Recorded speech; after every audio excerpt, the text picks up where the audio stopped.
नमस्कार विद्यार्थी मित्रांनो, मी प्राध्यापक योगेश गांगुर्डे, इतिहास विभाग प्रमुख, कला वाणिज्य आणि विज्ञान महाविद्यालय कळवण, तालुका कळवण, जिल्हा नाशिक. आज आपण बघणार आहोत 16 महाजनपद. यापूर्वी आपण सिंधू संस्कृतीचा अभ्यास केला, त्यानंतर वैदिक संस्कृतीचा अभ्यास केला. वैदिक संस्कृती, सिंधू संस्कृती हे पहिलं नागरिकीकरण असं म्हटलं जातं आणि 16 महाजनपदापासून दुसरं नागरिकीकरण असं म्हटलं जातं. या दुसऱ्या नागरिकीकरणाची सुरुवात कशी झाली, राजपद कसं निर्माण झालं, महाजनपद कसं निर्माण झाली, याचा अभ्यास या ठिकाणी आपण करणार आहोत. चला तर बघूया 16 महाजनपद काय होती आणि यांनी कशा पद्धतीने राजकीय व्यवस्था निर्माण केली आणि त्यात पुढे जाऊन मगध याचं अस्तित्व कसं निर्माण झालं. आपण यापूर्वीचा अभ्यास केलेला आहे. आर्य भारतात आले, आर्यांची भटकी अवस्था होती, आता ती भटकी अवस्था संपली आणि आर्यांनी आता खऱ्या अर्थाने स्थिर जीवनाला सुरुवात केलेली आहे. आर्यांचं स्थिर जीवन सुरू झालं आणि विविध संस्कृतीची दालनं ही भारतामध्ये उघडी झालेली आपल्याला दिसून येतात. वैदिक काळामध्ये बघितलं आहे, सामाजिक राजकीय आर्थिक स्थितीमध्ये हळूहळू स्थित्यांतर होत होती. ही स्थित्यांतर होत गेली आणि इसवी सनाच्या 6व्या शतकामध्ये जनपद ही अस्तित्वात आलेली आहे, राजकीय सत्ता या अस्तित्वात आलेल्या आहे. पहिलं आपल्याला जन समजून घ्यावं लागेल. जन म्हणजे काय, तर सरळ अर्थ आहे जन म्हणजे जनता, म्हणजे एक जनता किंवा एका विशिष्ट जमात, याला या अर्थाने जन हा शब्द वापरला जातो. म्हणजे काय, एक विशिष्ट जमात ज्या ठिकाणी आपलं अस्तित्व निर्माण करते, ज्या ठिकाणी स्थिर होते, ज्या ठिकाणी आपलं पहिलं पाऊल ठेवते, त्या ठिकाणाला जनपद हे नाव दिलं गेलं. जन म्हणजे जनता आणि ज्या ठिकाणी ती आपलं वास्तव्य करून राहिली त्या जनपद असं म्हटलं जातं. आणि या काळामध्ये या जनपदाचं नेतृत्व करणारा म्हणजे या जमातीचं नेतृत्व करणारा जो मोर्चा असेल, जो प्रमुख असेल, त्या नावावरून ती जनपद ही आहे ती ओळखली गेलेली आहे असं आपल्याला एकंदर दिसून येतं. इसवी सनाच्या 6व्या शतकामध्ये एकंदर आपल्याला असं दिसून येतं की या जनपदांचं नाव विस्तृत झालेलं आहे आणि त्याला महाजनपद असं म्हटलं गेलेलं आहे. मग महाजनपद म्हणजे काय, तर या जनपद जे आहे या जनपदाच्या भौगोलिक सीमा आता वाढलेल्या आहेत, याचे अधिकार वाढलेले आहे, याचं सामाजिक राजकीय आर्थिक वर्चस्व सगळ्या प्रमाणात वाढलेलं आहे. म्हणून याच्या नावामध्ये विस्तृतीकरण झालं, याच्या भौगोलिक सीमांमध्ये विस्तृत झाल्या, म्हणून यांना महाजनपद असं म्हटलं गेलं. हे सूचक आहे आपल्या अधिकार वाढण्याचं. त्यामध्ये बघा 16 महाजनपद आहे, त्यामध्ये आपण एक एक क्रमाने बघू. काशी, काशी हे महाजनपद जे आहे ते वाराणसी ही त्याची राजधानी होती आणि वरुणा आणि आशी या दोन नद्यांनी वेढलेला असा हा परिसर होता. म्हणजे आजचं बनारस जो आहे त्या ठिकाणी काशी, पुरातन कालीन महाजनपदातील काशीच्या पाऊलखुणा आपल्याला आढळून येतात. काशी या जनकथेचा, या जनपदाचा उल्लेख बौद्ध जातक कथांमध्ये आलेला आहे. काशीचा विस्तार हा प्रचंड मोठा होता. गंगेच्या काठावर असलेल्या इतर जे जनपद होतं त्याच्यामध्ये कोसल असेल, अंग असेल, मगध असेल, यांच्याशी काशीचा वारंवार संघर्ष झालेला हा आपल्याला दिसून येतो. प्रामुख्याने काशी हे भारतातील प्रमुख तिन्ही धर्माशी संबंधित आहे. बघा, राजा राम असेल, दशरथ असेल, हे काशीचे राजे होते असं सांगितलं गेलेलं आहे. पार्श्वनाथाचा जन्म काशीचा आहे आणि काशी जनपदामध्ये असणार सारनाथ या ठिकाणी गौतम बुद्धांनी पहिलं प्रवचन आपलं दिलेलं आहे, ज्याला धर्मचक्र परिवर्तन असंही म्हटलं जातं. ते पहिलं प्रवचन गौतम बुद्धांनी त्या ठिकाणी दिलेलं आहे. म्हणजे तिन्ही भारतातील जे प्रमुख धर्म आहे या तिन्हीचा संबंध काशी या जनपदाशी आलेला आहे, त्या ठिकाणच उगम झालेला आहे असं आपल्याला दिसून येतं. त्यानंतर महत्वाचं जनपद आहे कोशल. हे इसवी सन 6व्या शतकाच्या अखेरीत अनेक राज्यांचे मिळून वसलेलं हे जनपद होतं. सध्याच्या अयोध्येच्या परिसरामध्ये हे होतं. बौद्ध काळामध्ये याचे उल्लेख आपल्याला आढळून येतात. उत्तरेच्या बाजूला असणाऱ्या नेपाळच्या पहाडी प्रदेशापर्यंत या राज्याचा मोठा विस्तार हा झालेला होता. शरयू ही या राज्याची महत्वाची नदी होती, पाणी पुरवठा करणारी व शेतीला उपलब्ध करून देणारी पाणी ही मोठी शरयू ही नदी होती. या नदीमुळे हे जनपद दोन विभागामध्ये विभागलेलं होतं. एक होतं उत्तर कोसल व दुसरं होतं दक्षिण कोसल. उत्तर कोसलची राजधानी ही श्रावस्ती होती, तर दक्षिण कोसलची राजधानी ही कुशावती ही होती. या दोन्ही राजधान्या या कोसलच्या होत्या. या नदीमुळे, शरयू नदीमुळे याची विभागणी झालेली होती आणि प्रसेनजित हा या ठिकाणचा प्रसिद्ध राजा असलेला आपल्याला दिसून येतं.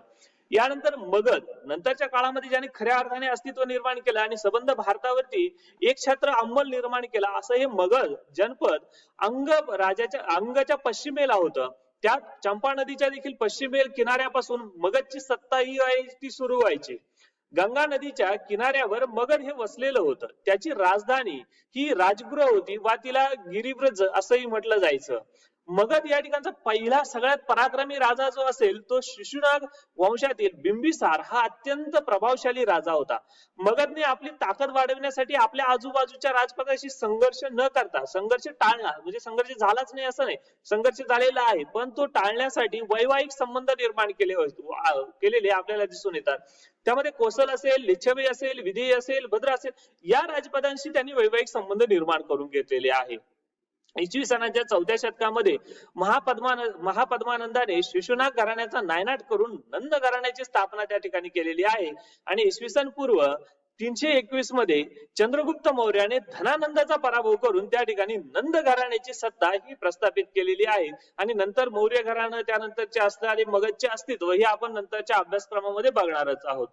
त्यानंतर अंग, मगधच्या पूर्वेकडील अंग हे महाजनपद होतं. चंपा ही त्याची राजधानी होती. आजच्या बिहार मधील भागलपूर आणि मोघीर या प्रदेशामध्ये, या जिल्ह्यामध्ये पूर्वीचं अंग हे राज्य अस्तित्वात होतं. त्या काळात चंपा जी आहे ती व्यापाराचं सगळ्यात मोठं केंद्र दिसून येतं आणि या चंपाचा उल्लेख आपल्याला रामायणामध्ये देखील दिसून येतो. हे जे राज्य आहे ते मगधच्या आक्रमणाला बळी पडलेलं आहे. इसवी सन पूर्व 6व्या शतकामध्ये मगधच्या आक्रमणाला बळी पडलं आणि मगधने हे राज्य जिंकून घेतलेलं आहे. त्यानंतरचं जनपद आहे 5वं रुज्जी. रुज्जी हे जे जनपद आहे ते 9 जनपदांचा मिळून एक संघ होतं, म्हणजे अर्थात गणराज्य होतं. या 9 जणांनी मिळून हे संघ, काही ठिकाणी त्याचा उल्लेख 8ही येतो, परंतु 9 हे राज्य या ठिकाणी आलेलं होतं. यामध्ये विदेह, लिच्छवी, ज्ञात्रिक व वृज्जी ही महत्वाची जनपदे होती. वैशाली ही या वृज्जी महासंघाची राजधानी होती. आजच्या बिहार प्रांतामधील मुझफ्फरापूर जिल्ह्यात वैशाली ही नगर होती आणि त्याच्या पाऊलखुणा आजही आपल्याला तिथे आढळून येतात या वृज्जीच्या. रामायण काळापासून वैशालीचे अस्तित्व आपल्याला दिसून येतं. या ठिकाणी अष्टकुल नावाची एक छोटी समिती होती. बघा आता ही जनपद आहे 8 जणांचं मिळून एकत्र झालेलं आहे, 8-9 जणांचं मिळून. या ठिकाणी दैनंदिन कारभार पाहण्यासाठी प्रत्येक जण तर येणार नाही, म्हणून त्यांनी अष्टकुल नावाची ही एक छोटी समिती प्रत्येक जनपदामध्ये स्थापन केलेली होती आणि रोजचा दैनंदिन कारभार हे अष्टकुल बघत असे. अष्टकुल ही जमातीचं प्रतिनिधित्व करणारी देखील एक समिती होती. रोजचा कारभार ते बघत होते. त्यानंतर मल्ल, रुज्जी गणराज्याच्या उत्तरेला हे गणराज्य होतं. त्याची 2 भागामध्ये विभागणी झालेली होती. यामध्ये एक कुशीनगर तर दुसऱ्याची राजधानी पावा ही होती. कुशीनगर व पावा ही त्या दोघांची राजधानी होती. 500 श्रेष्ठींकडून हे गणराज्य चालवलं जात होतं. हे देखील गणराज्य होतं. 500 श्रेष्ठींकडून हे मल्ल गणराज्य चालवलं जात होतं. बौद्ध भिक्खूंच्या निवासासाठी यांनी एक संग्राम बांधल्याचा उल्लेख आपल्याला दिसून येतो. मल्ल राज्यातील जे सगळे राजे होते हे क्षत्रिय, शूर व पराक्रमी होते. जैन व बौद्ध वाङ्मयामध्ये मल्लांचा वारंवार उल्लेख आलेला आपल्याला आढळून येतो. त्याबरोबरच चेदी, यमुना तीरावरील असलेलं आजच्या बुंदेलखंडाच्या परिसरामध्ये हे जनपद अस्तित्वात होतं. कुरु आणि वत्स या जनपदांच्या मध्ये यमुना काठी असलेलं हे जनपद होतं. कुरु आणि वत्सच्या दृष्टीनं चेदी हे बफर स्टेट होतं. दोन्ही बाजूनी ही जनपद आहे आणि मध्ये चेदी आहे. सुक्तमती ही याची राजधानी होती. महाभारत काळापासून याचे उल्लेख आपल्याला दिसून येतात. चेदी हे कलिंग परिसरातही राज्य यांनी स्थापन केलेलं होतं. त्याचा संदर्भ हस्ती गुफा शिलालेखामध्ये येतो. नंतरच्या काळामध्ये सम्राट अशोकाने याचा काही भाग जिंकून घेतला आणि आपल्या राज्यामध्ये सहभागी करून घेतलेला हा इतिहासाच्या अभ्यासावरून समजतो. त्याबरोबरच वत्स, यमुना तीरावरील आणखी हे महत्वाचं एक वत्स महाजनपद होतं. कोसंबी ही या जनपदाची राजधानी होती. कोसलच्या दक्षिणेला वसलेलं हे अत्यंत महत्वाचं जनपद होतं. बौद्ध काळात उदयन राजा या ठिकाणी राज्य करत होता. तथापि या वत्साचा जो आहे मगध, कोसल व अंग या तिन्ही राज्य जे आहे ते वत्सच्या बाजूने होते, म्हणजे तिन्ही राज्यांनी वेढलेलं हे राज्य होतं. या नंतरच्या काळामध्ये, उदयनच्या नंतरच्या काळामध्ये अवंतीने हे वत्स जिंकून घेतलेलं आपल्याला दिसून येतं. कुरु ब्राह्मण काळापासून दिल्लीच्या परिसरामध्ये, दिल्लीच्या आजूबाजूच्या परिसरामध्ये हे कुरु राज्य होतं. इंद्रप्रस्थ ही त्याची राजधानी होती. हस्तिनापूर हे देखील एक महत्वाचं व्यापारी केंद्र त्या काळामध्ये होतं आणि कुरुचं नावलौकिक वाढवण्याचं काम हे हस्तिनापूर करत होतं. सुरुवातीच्या काळामध्ये हे जे राजपद आहे हे राजसत्ताक होतं, नंतर प्रजासत्ताक झालं आणि याचा अस्तित्व जे आहे ते 6व्या शतकामध्ये कमी होत गेलेलं आपल्याला दिसून येतं. पांचाळ आजच्या दिल्लीच्या परिसरामध्ये गंगेच्या पूर्व खोऱ्यामध्ये हे राज्य बसलेलं होतं. गंगा नदी वाहत असल्याने, गंगा नदी अगदी या राज्याच्या मधून वाहत असल्याने याचे दोन भागामध्ये विभाजन झालेलं होतं. उत्तरेकडील प्रदेश जो आहे त्याची राजधानी होती ऐछत्र आणि दक्षिणेकडील जो प्रदेश आहे त्याची राजधानी होती कांपिल्य. या राज्याच्या राजधानी होत्या. 5 जमातींचे मिळून हे जनपद बनलेलं होतं. 5व्या शतकामध्ये, इसवी सन पूर्व 5व्या शतकामध्ये याचं अस्तित्व जे आहे ते संपुष्टात आलेलं आपल्याला दिसून येतं.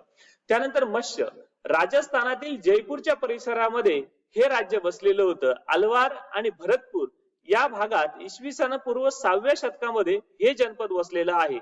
वैराट म्हणजे तत्कालीन जी विराटनगर ही आहे ती त्याची राजधानी होती. महाभारत काळात विराट राजाने वसवलेलं हे मत्स्य जनपद होतं. विराटनगरी हे शहर होतं. सुरसेन यमुनेच्या काठावर मथुरेच्या परिसरामध्ये, आजचं जे मथुरेचं परिसर आहे त्या परिसरामध्ये कुरुच्या पश्चिमेला शूरसेनेचे राज्य म्हणून ओळखले जात होते.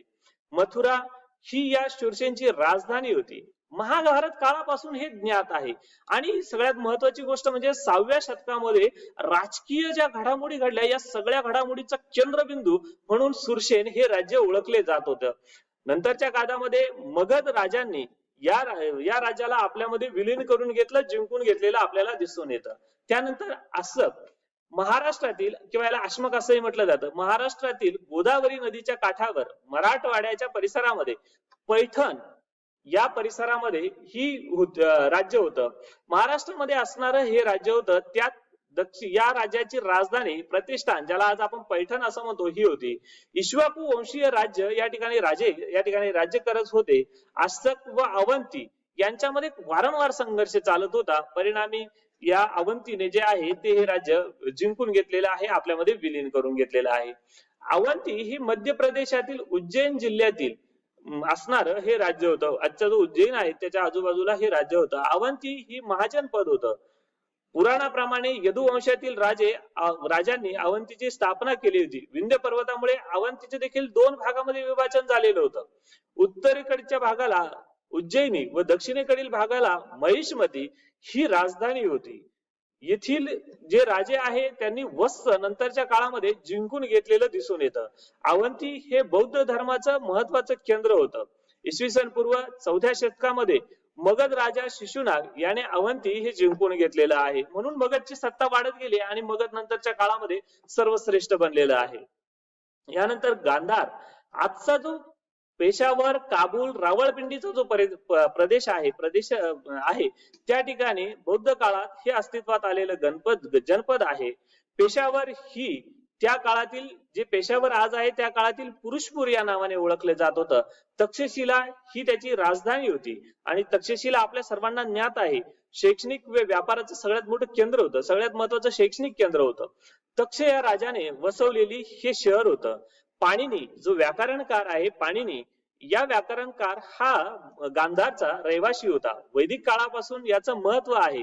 उत्तर वैदिक काळामध्ये म्हणजे साधारण 6व्या शतकामध्ये हे राजपद जे आहे गांधार हे पार्शियनांनी जिंकून घेतलेलं आहे. पर्शियाची जी आक्रमणं झाली या आक्रमणांना ते बळी पडलेलं आहे. 16वं जे महाजनपद आहे ते कंबोज, गांधारच्या शेजारी हल्लीच्या पूलच्या प्रदेशात, पूलचा म्हणजे तोच रावळपिंडी, काबूल तोच प्रदेश आहे, त्या प्रदेशामधील हे राज्य आहे.